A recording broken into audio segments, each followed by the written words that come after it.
Still plenty of signs here in Macungie of the flooding that hit the town earlier this week. For example, you see this bridge here off Main Street is still closed to traffic. We don't know if the shooter knew when he pulled into this Wawa just before 5 a.m. that he would open fire and kill a man. I spoke with the police chief here just a little while ago, and he's not releasing any information just yet because he says his team is still trying to piece together exactly what happened here tonight. Here's what we can tell you so far. They're rebuilding these frontage roads so they can eventually widen I-94 and make way for the $10 billion Foxconn plant. What we did see were a lot of signs asking people to put their masks on. What we didn't see were a lot of masks. Some of it is as big as maybe even a quarter, close to it. It stopped for now. We've got mostly light rain falling, heavier in spurts. Queens Court here in Easton has a couple different bars and restaurants where people can normally come to blow off some steam. Last night, police were called here for a fight, which turned into something much worse. This search warrant reveals new details of just how that crash happened. You can tell by the waves behind me here on Lake Michigan that it is not exactly the most pleasant day to be out in the elements. He tried to get me to go on it. He tried to get me to, but I'm wearing these high heels and I was afraid to try it. Take off the heels. Uh-oh. Oh, this makes me nervous. Mango, help oh her. My goodness. Somebody hold her. Julie! Nailed it. You can see it coming in from the basement steps. Deadly tropical storm Isaias sent this water rushing through Debbie Larimer's basement. It just was unbelievable. Larimer, in a wheelchair, had no idea what would come next or how she would escape if she needed to. Debris and lawn chairs were just floating through our yard, and we could see the devastation of our neighbor. In fact, our neighbor got pinned in his garage by the floodwaters. I sat up where that white bucket is on the workbench. I sat there for an hour and a half until the water started going back down. John Fenstermaker, Debbie's neighbor on Main Street, said the water rushed so fast through his garage, he was scared the current would sweep him away. As frightening as that sounds, he says it's the task he's facing now, rebuilding his home, that feels insurmountable. I've just lost the work right now. I gotta walk away. So how do you even begin to recover from a storm as devastating as this one? With a little help from your friends. Dozens of volunteers spent their Saturday helping out the people here on Main Street. The community spirit and just knowing that help is available makes a big difference. For more than 8 hours on Saturday, people shoveled, scraped, and squeegeed the water out of their neighbors' homes. For Debbie Larimer, a single mom, this act of kindness meant everything. And with Corona and everything, I don't know who I would have called, but I just really appreciate that help came. Yeah, Michelle, we're standing on Holton Street, just a few blocks south of Capitol Drive, where police have just opened up the intersection of Holton and Vienna after shutting it down for several hours this morning for this investigation. Now, we don't know a lot yet, but here's what we can show you.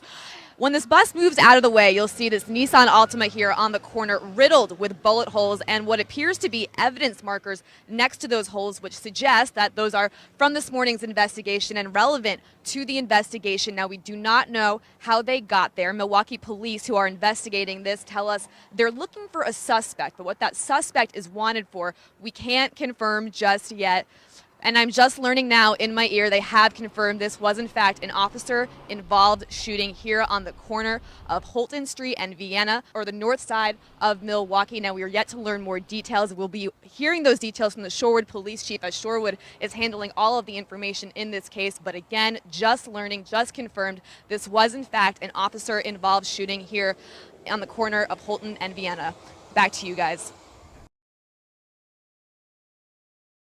These homes are getting power washed with dish soap to wash off coal dust coming over from the Oak Creek power plant. But the people who live in these homes and say that coal dust is causing them health problems, well, they say this cleanup is just adding to one big mess. Power washers are blasting off coal dust on at least 40 houses in Oak Creek on Thursday. It happened between 4 and 5:30 yesterday. We got it. This is how we know what's going on. Greg Millard, who has lived here for 17 years, keeps this water bowl on his lawn to collect coal dust particles. It's one way for him to try and prove to the We Energies power plant that their coal pile continuously contaminates the air he and his family breathe. The wife's got asthma. She's been so bad, we thought we were going to call an ambulance a couple times. We Energies says the recent coal problems are residual from an incident at the plant earlier this month, and that they've taken measures to prevent the coal dust from spreading. But Millard and his neighbors say they continuously experience problems. And we go again. Black coal dust. Michelle Jeske made 2 YouTube videos showing her cleaning off a table in her yard, only to have it covered with the black dust again less than 12 hours later. We Energies hired Central Wisconsin Window Cleaning to do the work.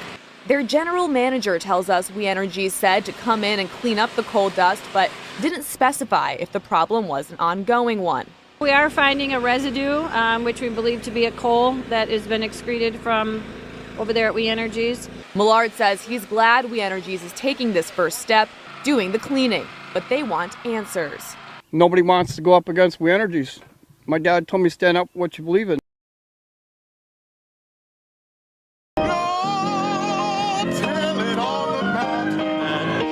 Go and tell it.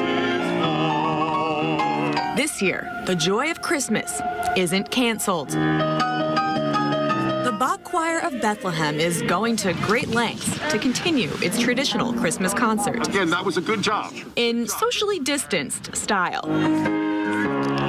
There's a tremendous amount of planning. Chalk marked the spot where the 66 performers will stand outside with 12 feet between rows and 10 feet between singers side to side. For Bridget George, the choir's executive director, it is worth all of the extra effort.